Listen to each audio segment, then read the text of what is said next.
ನಮಸ್ತೆ ಟಿವಿ 20 ಕನ್ನಡ ವಾಹಿನಿಗೆ ಸ್ವಾಗತ. ರಾಯಚೂರು ಜಿಲ್ಲೆಯ ದೇವದುರ್ಗ ತಾಲೂಕಿನ ಜಾಲಹಳ್ಳಿಯಲ್ಲಿ ನಡೀತಾ ಇರುವಂತಹ ಶ್ರೀ ಲಕ್ಷ್ಮೀ ರಂಗನಾಥ ಸ್ವಾಮಿ ಜಾತ್ರೋತ್ಸವದ ಅಂಗವಾಗಿ ರೈತರಿಗೆ ವಿಶೇಷ ಅನ್ನದಾಸೋಹ ಕಾರ್ಯಕ್ರಮ ಹಮ್ಮಿಕೊಳ್ಳಲಾಗಿದೆ.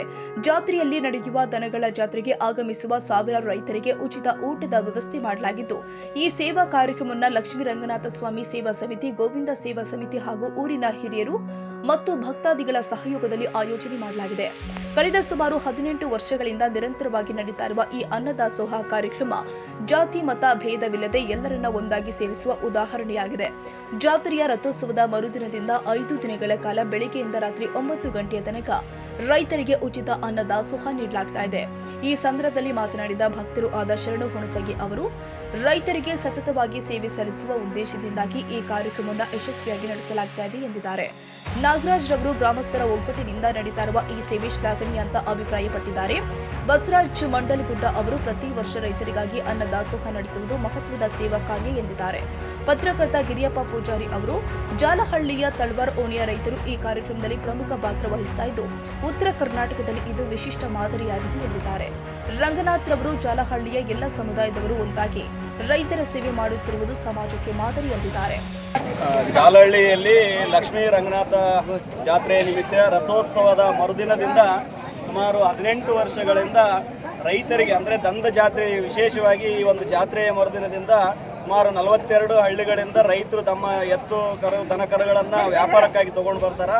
ಆ ಎಲ್ಲ ರೈತರಿಗೆ ಏನಪ್ಪ ಅಂತಂದರೆ ಜಾಲಹಳ್ಳಿಯ ಸರ್ವ ಭಕ್ತರೆಲ್ಲರೂ ಸೇರಿ, ಯುವಕರು, ಭಕ್ತರು, ಹಿರಿಯರು, ಗ್ರಾಮದ ಎಲ್ಲರೂ ಒಟ್ಟಾಗಿ ಏನಪ್ಪ ಅಂತಂದರೆ ಉಚಿತ ದಾಸೋಹ ಮಾಡುವುದರ ಮೂಲಕ ಎಲ್ಲ ರೈತರಿಗೆ ಅನುಕೂಲವಾಗ್ತಕ್ಕಂಥ ಕೆಲಸ ಮಾಡ್ತಕ್ಕಂಥದ್ದು ಭಾಳಷ್ಟು ಶ್ಲಾಘನೀಯವಾಗಿರ್ತಕ್ಕಂಥ ವಿಷಯ. ಇಲ್ಲಿ ಸುಮಾರು 5 ದಿನಗಳವರೆಗೆ ದಾಸೋಹ ನಡೀತದೆ. ಪ್ರತಿದಿನ ಬೆಳಗ್ಗೆಯಿಂದ ರಾತ್ರಿ 9:30 ಗಂಟೆವರೆಗೆ, ರಾತ್ರಿವರೆಗೂ ಕೂಡ ಸತತವಾಗಿ ದಾಸೋಹ ಕಾರ್ಯಕ್ರಮ ನಡೀತೈತಿ. ಇದಕ್ಕೆಲ್ಲದಕ್ಕೂ ಹಿರಿಯರು, ಗ್ರಾಮದ ಹಿರಿಯರು, ಬಾಳಣ್ಣ ಆಗಿರ್ಬೋದು, ಸಿದ್ದಪ್ಪಣ್ಣ ಆಗಿರ್ಬೋದು, ಸರ್ವರು ಅವರಿವರನ್ನೇ ಎಲ್ಲರೂ ಹಿರಿಯರು ಮತ್ತು ಯುವಕರು ತಮ್ಮೆಲ್ಲ 5 ದಿನಗಳವರೆಗೆ ತಮ್ಮ ಮನೆಯ ಕೆಲಸ ಕಾರ್ಯಗಳನ್ನು ಬಿಟ್ಟು ಬೆಳಗ್ಗಿನಿಂದ ರಾತ್ರಿವರೆಗೆ ಇಡೀ ದಿನ ಏನಪ್ಪ ಅಂತಂದ್ರೆ 5 ದಿನಗಳ ಕಾಲ ಈ ಊರಿನ ಹೆಸರನ್ನು ತರ್ತಕ್ಕಂಥ ಕೆಲಸ ಹಿರಿಯರು ಮತ್ತು ಹಿರಿಯರ ಮಾರ್ಗದರ್ಶನದಲ್ಲಿ ಯುವಕರು ಮಾಡ್ತಾ ಇರ್ತಕ್ಕಂಥದಕ್ಕೆ ನಾವೆಲ್ಲರೂ ಯುವಕರು ಅವರಿಗೆ ತುಂಬ ಧನ್ಯವಾದಗಳನ್ನು ಹೇಳಬೇಕು. ಮತ್ತು ರೈತರಿಗೆ ಉಪಯುಕ್ತವಾಗಿರ್ತಕ್ಕಂಥ ಕೆಲಸ ಕಾರ್ಯಗಳನ್ನು ಮಾಡೋದ್ರಿಂದ ಈ ಥರ ಕೆಲಸಗಳು ಇನ್ನೊಬ್ಬರಿಗೆ ಪ್ರೇರಣೆ ಆಗ್ತಕ್ಕಂಥ ಕೆಲಸ ಅಂತಕ್ಕಂಥದ್ದನ್ನು ಕೂಡ ಈ ಸಂದರ್ಭದಲ್ಲಿ ನಾವು ನೆನಪಿಸಬೇಕಾಗ್ತದೆ. ಧನ್ಯವಾದಗಳು. ಅದರ ಯುವಕರ ಜೊತೆಗೆ ಲಕ್ಷ್ಮೀ ರಂಗನಾಥ ಸೇವಾ ಸಮಿತಿಯವರನ್ನು ಕೂಡ ಈ ಕಾರ್ಯಕ್ರಮದಲ್ಲಿ ಭಾಗವಹಿಸ್ತಾರೆ. ಯಾವುದೇ ಧರ್ಮ ಜಾತಿ ಭೇದ ಭಾವ ಇಲ್ಲದೇ ಅಡಿಗೆ ಮಾಡೋ ಕೆಲಸ ಹಿಡ್ಕೊಂಡು ಎಲ್ಲ ಕೆಲಸ ಕಾರ್ಯಗಳನ್ನು ಪ್ರಾರಂಭದಿಂದ ಹಿಡ್ಕೊಂಡು ಸ್ವಚ್ಛ ಮಾಡೋದರಿಂದ ಹಿಡ್ಕೊಂಡು ಅಡಿಗೆ ಮಾಡೋ ಕೆಲಸದಲ್ಲಿನೂ ಕೂಡ ಸರ್ವ ಧರ್ಮದವರು ಈ ಕಾರ್ಯಕ್ರಮದಲ್ಲಿ ಭಾಗವಹಿಸಿ ದಾಸೋಹವನ್ನು ಮತ್ತು ಜಾತ್ರೆಯನ್ನು ಅತ್ಯಂತ ಯಶಸ್ವಿಯಾಗಿ ನಿರ್ವಹಿಸ್ತಕ್ಕಂಥ ಕೆಲಸ ಪ್ರತಿದಿನನೂ ಕೂಡ ನಡೀತದೆ.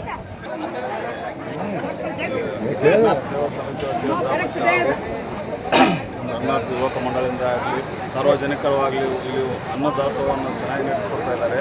ಹಾಗೆ ಎಲ್ಲರೂ ಅದಕ್ಕೆ ಸಹಕಾರವಾಗಿ ಸ್ವಲ್ಪ ಬಂದು ಸಹಾಯ ಮಾಡಿ ಸಹಕಾರ ಕೊಡಬೇಕಾಗಿ ಅದರಲ್ಲಿ ಕೇಳ್ಕೊಳ್ತೀವಿ. ಆಮೇಲೆ ಎಲ್ಲರೂ ಯಾರೇ ಬಂದರೂ ಇಲ್ಲಪ್ಪ ಪರವಾಗಿಲ್ಲ, ಈ ಜಾತ್ರೆ ಇದ್ದಂಗೆ ಎಲ್ಲಿಲ್ಲ ಅಂತ ಹೇಳಿಸಿ ಹೆಮ್ಮೆಯಿಂದ ಊಟ ಮಾಡಿ ಎಲ್ಲರೂ ಚೆನ್ನಾಗಿದ್ದು ಹೋಗ್ತಾರಲ್ಲ, ಅದೇ ಭಾಳ ಸಂತೋಷ ನಮ್ಮ ಜಾಲಹಳ್ಳಿಗೆ. ಯಾಕಂತ ಏನೇ ಮಾಡಲಿ ಊಟದೊಂದು ಸಂತೋಷ, ಊಟದೊಂದು ತೃಪ್ತಿ ಬಿಟ್ಟರೆ ಮತ್ತೆ ಯಾವುದು ಸಿಗಲ್ಲ ಅನ್ನೋದಕ್ಕೆ ಭಾಳ ಹೆಮ್ಮೆಯಿಂದ ಹೇಳ್ತಾರೆ. ನಮ್ಮ ಜಾಲಹಳ್ಳಿ ಕಡೆಯಿಂದ ನಮ್ಮ ಜಾಲಹಳ್ಳಿ ಜನತೆಯನ್ನು ಸೇವೆ ಮಾಡ್ತಾ ಇದ್ದಾರೆ. ಎಲ್ರಿಗೂ ನಾನು ಧನ್ಯವಾದ ಹೇಳ್ತಾರೆ.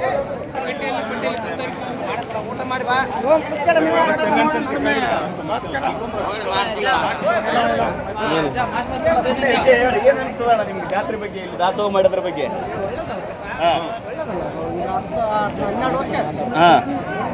ಅನುಕೂಲ ಆಗೈತ್ರಿ. ಏನು ತೊಂದರೆ ಇಲ್ಲ, ಊಟದ ನೀರಿಂದು ಯಾವುದು ಜಾತ್ರೆಯಲ್ಲಿ ಎಲ್ಲ ರೀತಿಯಿಂದ ಅನುಕೂಲ ಆಗತೈತಿ. ಬಗ್ಗೆ ನಿಮಗೆ ವ್ಯವಸ್ಥೆ ಬಗ್ಗೆ ಭಾಳ ಒಳ್ಳೆ ವ್ಯವಸ್ಥೆ ಮಾಡಿದ್ದಾರೆ. ಸುತ್ತ ಕಡೆ 7-8 ಕಡೆ ನೀರಿನ ವ್ಯವಸ್ಥೆ ಮಾಡಿದ್ದಾರೆ, ಊಟದ ವ್ಯವಸ್ಥೆ ಅದ, ದಾಸೋಹ ಅದ. ಹೀಗಾಗಿ ಭಾಳ ಒಳ್ಳೆ ರೀತಿಯಲ್ಲಿ ರಂಗನಾಥ ಸ್ವಾಮಿ ದನದ ಜಾತ್ರೆ ಅಂತಲೇ ಇದಕ್ಕೆ ಪ್ರಸಿದ್ಧಿ ಆಗ್ಯದ. ಭಾಳ ಇತಿಹಾಸ ಅದ. ಇದಕ್ಕೆ ವರ್ಷಕ್ಕಿಟ್ಟು ಭಾಳ ಇಂಪ್ರೂವ್ಲಿಂದ ಆಗ್ಲಕ್ಕೈತದ. ಇಲ್ಲೆಲ್ಲ ನಿಮ್ಮ ಹೆಸರಣ್ಣ? ಶರಣ ಬಸಪ್ಪ ಅಂತೇಳಿ ನಾವು ಕಕ್ಕೇರಿಯಿಂದ ಬಂದಿದ್ದೀವಿ. ಕಕ್ಕೇರಿ ರೈತರು. ಸುಮಾರು ಒಂದು 8-10 ಜೊತೆ ಎತ್ತುಗಳು 2 ಲಕ್ಷ ಮಾರ್ಯಾವ, 2.5 ಲಕ್ಷ ಮಾರ್ಯಾವ, 3 ಲಕ್ಷ ಮಾರಿದಾವೆ.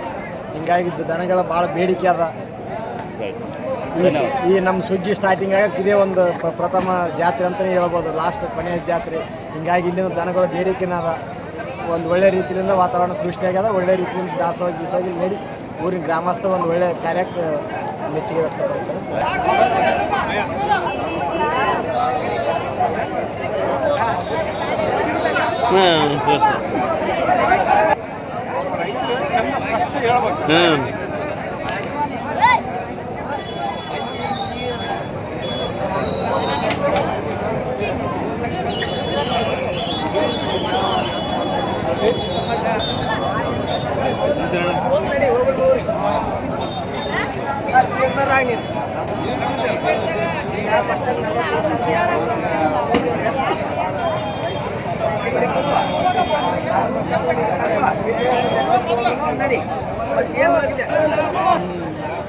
ರಂಗನಾಥ ದೇವಸ್ಥಾನದ ಒಂದು ಇದು ಅಂಗವಾಗಿ ಈ ನಮ್ಮ ಜಲಹಳ್ಳಿ ಸುತ್ತಮುತ್ತಲ ಹಳ್ಳಿ ಜನರಿಂದ ಆದರೆ ಈ ನಮ್ಮ ಜಲಹಳ್ಳಿಯವರು ಒಂದು ಇದು ವರ್ಷ ಇದು ಒಂದು ಅನ್ನದಾಸೋಹಕ್ಕೆ ದೊಡ್ಡ ಕಾರ್ಯಕ್ರಮ ನಡೆಸಿಕೊಂಡು ಹೋಗ್ತಾ ಇದ್ದಾರೆ.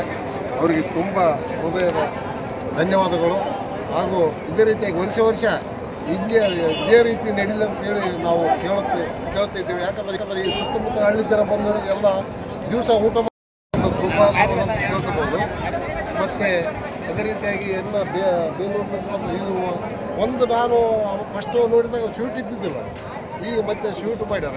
ಈಗ ಎಷ್ಟು 2-3 ವರ್ಷ ಏನು 5-6 ವರ್ಷದಿಂದ ಸ್ವೀಟ್ ಕೊಡ್ತಾರೆ ಅಂತ ಹೇಳ್ತಾರೆ. ಆದರೆ ಇದು ಭಾಳ ಪುಣ್ಯದ ಕೆಲಸ ಅಂತ ನಾವು ಮೆಚ್ಚಬೇಕಂತ ಹೇಳಿ ಒಂದು 2 ಮಾತಾಡಲು ಅವಕಾಶ ಮಾಡಿಕೊಟ್ಟಂತ ನಮ್ಮೆಲ್ಲರಿಗೂ ಅನಿಸಿ ನಮ್ಮ 2 ಮಾತು ಅಲ್ಲಿ ಬಿಡ್ರ ಜಸ್ಟ್ ಇವತ್ತ ಜಾಲಹಳ್ಳಿ ಲಕ್ಷ್ಮೀ ರಂಗನಾಥನ ದೇವಾಲಯದ ರಥೋತ್ಸವ ಆದ ನಂತರ ಅತಿ ಉತ್ತಮವಾಗಿರ್ತಕ್ಕಂಥ ಕೆಲಸ ನಮ್ಮ ಜಾಲಹಳ್ಳಿಯ ರೈತರು, ವಿಶೇಷವಾಗಿ ತಳವಾರೋಣಿಯ ರೈತರು ಎಲ್ಲ ಜನರಲ್ಲಿ, ವಿಶೇಷವಾಗಿ ಈ ಎಲ್ಲ ಜನರಲ್ಲಿ ದವಸ ಧಾನ್ಯಗಳನ್ನು ಸಂಗ್ರಹಿಸಿ ವಿಶೇಷ ಕಾಳಜಿ ವಹಿಸಿ ನಮ್ಮ ದೊಡ್ಡ ಗ್ರಾಮ ಜಾಲಹಳ್ಳಿ, ಈ ಗ್ರಾಮದ ವಿಶೇಷವಾಗಿರ್ತಕ್ಕಂಥ ತಳವಾರೋಣಿಯ ಜನ ತಳವಾರೋಣಿಯ ರೈತರು ಭಾಳ ಅಚ್ಚುಕಟ್ಟಾಗಿ ಈ ಒಂದು ಅನ್ನದಾಸೋಹ ಕಾರ್ಯಕ್ರಮ ಅನ್ನದಾಸೋಹ ಕಾರ್ಯಕ್ರಮ ಅಂದ್ರೂ ಕೂಡ ರೈತರು ಇಲ್ಲಿ ದನಗಳ ಮಾರಾಟ ಮಾಡಕ್ಕೆ ಬಂದವರಿಗೆ, ಕೊಂಡುಕೊಳ್ಳೋರಿಗೆ ಬಂದವರಿಗೆ, ದನಗಳ ಮಾರಾಟ ಮಾಡೋರಿಗೆ ಮತ್ತು ಕೊಂಡುಕೊಳ್ಳುವಂಥ ಪ್ಯೂರ್ಲಿ ಅನ್ನದಾತರಿಗೆ, ನಮ್ಮ ಜಾಲಹಳ್ಳಿಯ ತಳವಾರೋಣಿಯ ಅನ್ನದಾತರು ಅವರಿಗೆ ಅನ್ನ ಹಾಕುತ್ತಿರುವುದು ಅಥವಾ ದಾಸೋಹ ಮಾಡುತ್ತಿರುವುದು ಅತ್ಯಂತ ಪುಣ್ಯದ ಕೆಲಸ ಮತ್ತು ಅತ್ಯಂತ ಉತ್ತಮವಾಗಿರ್ತಕ್ಕಂಥ ಕೆಲಸ. ಈ ಪ್ರತಿಯೊಬ್ಬ ರೈತರು ಇವತ್ತು ನಾವು ಬೇರೆ ರೈತರನ್ನೆಲ್ಲ ಮಾತಾಡ್ಕೊಂಡು ಹೊರಗೋದ್ರೆ 200-300 ರೂಪಾಯಿ ಕೊಡಬೇಕು. ನಾವು ಒಂದು ದಿನಕ್ಕೆ 3-4 ಸಲ ಇಲ್ಲಿ ಊಟ ಮಾಡ್ತೀವಿ. ಸುಮಾರು ನಮಗೆ ಒಂದು 1000 ರೂಪಾಯಿದಷ್ಟು ಉಳಿತದ. 4-5 ದಿನ ಇದ್ರೂ ಕೂಡ 4-5 ದಿನ ನಾವು ದನ ಮಾರಾಟಕ್ಕೆ ತಗೊಳ್ಕೊಂಡ್ರು ಕೂಡ ನಮ್ಗೆ ಒಂದು 3-4 ಸಾವಿರ ರೂಪಾಯಿ ಉಳಿತಾಯ ಆಗ್ತದ. ಇದರಿಂದ ನಮ್ಗೆ ಭಾಳ ಅನುಕೂಲ ಆಗ್ಯದ. ಜಾಲಹಳ್ಳಿಯ ತಳವಾರೋಣಿ ಜನರಿಗೆ ಏನಂತಾರೆ ಅತ್ಯಂತ ಹೃದಯಪೂರ್ವಕವಾಗಿ ಅಭಿನಂದನೆ ಸಲ್ಲಿಸಿದೆ. ಮತ್ತು ಇದೊಂದು ಇಡೀ ಜಿಲ್ಲೆಯಲ್ಲಿ, ವಿಶೇಷವಾಗಿ ಉತ್ತರ ಕರ್ನಾಟಕದಲ್ಲಿ ಅತ್ಯಂತ ಉತ್ತಮವಾಗಿರ್ತಕ್ಕಂಥ ಮಹಾದಾಸೋಹ ಕಾರ್ಯಕ್ರಮ ಅಂದರೂ ಕೂಡ ತಪ್ಪಾಗಲಿಕ್ಕಿಲ್ಲ. ರಂಗನಾಥ ಜಾತ್ರೆ, ಈ ಜಾತ್ರೆಗೆ ಸುಮಾರು ಸತತವಾಗಿ 7 ವರ್ಷದಿಂದ ನಮ್ಮೂರಿನ ಎಲ್ಲ ನಾಗರಿಕರು ಮತ್ತು ಹಿರಿಯರು ಇದನ್ನು ಯಾವ ಥರ ಮೊದಲ ಪ್ರಾರಂಭ ಮಾಡಿದರು ಅಂತಂದರೆ, ಇದನ್ನು ಅಲ್ಲಿ ರೈತರು ಎತ್ತು ಮಾರಾಟಕ್ಕೆ ಬಂದಾಗ ಇಲ್ಲಿ ಹೋಟ್ಲುಗಳಲ್ಲಿ ಟೈಮಿಗೆ ಯಾರಿಗೆ ಅನ್ನವನ್ನು ಸಿಗ್ತಾರಿಲ್ಲ, ಅವರಿಗೆ ಸಿಗ್ತಾರ ಸಂದರ್ಭದಲ್ಲಿ ಇವರು ಸಂಕಲ್ಪ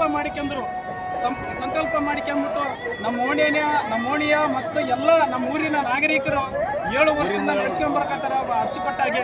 ಇದು ಕಾಣದಿರೋ ಕೈಗಳು ಈ ಒಂದು ದಾಸೋಹಕ್ಕೆ ಬಹಳಷ್ಟು ಜನ ಇದ್ದಾರೆ. ಇದರಲ್ಲಿ ಹಿರಿಯರು ಭಾಳ ಪ್ರಮುಖವಾಗಿ ಇದನ್ನು ಭಾಗವಹಿಸ್ಬಿಟ್ಟು ಎಲ್ಲರೂ ಜಾತ್ರೆ ಸಂಭ್ರಮದಲ್ಲಿ ಇದ್ದರೆ ಎಲ್ಲ ಹೂವು ಹಣ್ಣು ಅಂತ ಅವರು ಮನೆಯಲ್ಲಿ ಹಬ್ಬವನ್ನು ಆಚರಣೆ ಮಾಡಿದ್ರೆ, ನಮ್ಮ ಹಿರಿಯರು ಇದು ರೈತರಿಗೋಸ್ಕರ ಇದನ್ನು ದಾಸೋಹ ಮಾಡಬೇಕು, ಅವರಿಗೆ ನಾವು ಒಂದು ಸಂಕಲ್ಪ ಇಟ್ಕೊಂಡ್ಬಿಟ್ಟು ಅವರಿಗೆ ಒಂದು ಒಳ್ಳೆಯದನ್ನು ಸೇವನ ಸಲ್ಲಿಸಬೇಕು ಅಂದ್ಬಿಟ್ಟು ಎಲ್ಲ ಊರಿನ ಗಣ್ಯಗಳು ಮಾಡಿದ್ರೆ ಎಲ್ಲರಿಗೂ ಅಭಿನಂದನೆ ಸಲ್ಲಿಸ್ತೀನಿ. ಈ ಸಂದರ್ಭದಲ್ಲಿ ಹೇಳ್ತಾ ನಾನು ಯಾರು ವಿವಿಧ ಹಳ್ಳಿಗಳಿಂದ ಆಗಮಿಸಿದ ರೈತರು ಕೂಡ ಅನ್ನದಾಸೋಹ ಕಾರ್ಯಕ್ರಮದ ಮೆಚ್ಚಿ ಅಭಿನಂದನೆಗಳನ್ನು ವ್ಯಕ್ತಪಡಿಸಿದ್ದಾರೆ. ಈ ಕಾರ್ಯಕ್ರಮದಲ್ಲಿ ಊರಿನ ಹಿರಿಯರು, ಯುವಕರು, ಸೇವಾ ಸಮಿತಿಗಳ ಸದಸ್ಯರು ಹಾಗೂ ಅನೇಕ ಭಕ್ತರು ಭಾಗವಹಿಸಿದ್ರು. ಖಾಜಾ ಹುಸೇನ್ ಬಾಬಾ, ಜಾಲಹಳ್ಳಿ, ಟಿವಿ 20 ಕನ್ನಡ. ಕನ್ನಡಿಗರ ಮೆಚ್ಚಿನ ನಿಮ್ಮ ಟಿವಿ 20 ಕನ್ನಡ ವಾಹಿನಿ ಇದೀಗ ಟಿವಿಯಲ್ಲಿ ಲಭ್ಯ. ಕರ್ನಾಟಕ ಮತ್ತು ದೇಶ ವಿದೇಶದ 360 ಡಿಗ್ರಿ ಸುದ್ದಿ ವಿವರವನ್ನ ಪಡೆಯುವುದಕ್ಕೆ TV20 ವಾಹಿನಿಯನ್ನು ಲೈಕ್ ಮಾಡಿ, ವಿಡಿಯೋಗಳನ್ನು ಶೇರ್ ಮಾಡಿ, ಕಮೆಂಟ್ ಮಾಡಿ, ಸಬ್ಸ್ಕ್ರೈಬ್ ಮಾಡಿ. HCN ಕೇಬಲ್ 842 ನಂಬರ್ನಲ್ಲಿ ಹುಕ್ಕೇರಿ ತಾಲೂಕು ಹಾಗೂ ಸಂಕೇಶ್ವರದ ಸುತ್ತಮುತ್ತಲಿನ ಹಳ್ಳಿಗಳಲ್ಲಿ ಲಭ್ಯ. PCN ಕೇಬಲ್ 129 ನಂಬರ್ನಲ್ಲಿ ಹಾರುಗೆರೆ ಸುತ್ತಮುತ್ತಲಿನ ಹಳ್ಳಿಗಳಲ್ಲಿ ಲಭ್ಯ. ರಾಯಬಾಗ್ ಡಿಜಿಟಲ್ ಚಾನೆಲ್ ಕೇಬಲ್ 80ನೇ ನಂಬರ್ನಲ್ಲಿ ರಾಯಬಾಗ ತಾಲೂಕಿನ ಸುತ್ತಮುತ್ತಲಿನ ಹಳ್ಳಿಗಳಲ್ಲಿ ಲಭ್ಯ. UDCN ಕೇಬಲ್ ನೆಟ್ವರ್ಕ್ ಉಗಾರ ಸುತ್ತಮುತ್ತಲಿನ ಹಳ್ಳಿಗಳಲ್ಲಿ ನಿಮ್ಮ TV20 ಕನ್ನಡ ವಾಹಿನಿಯೂ ಲಭ್ಯ.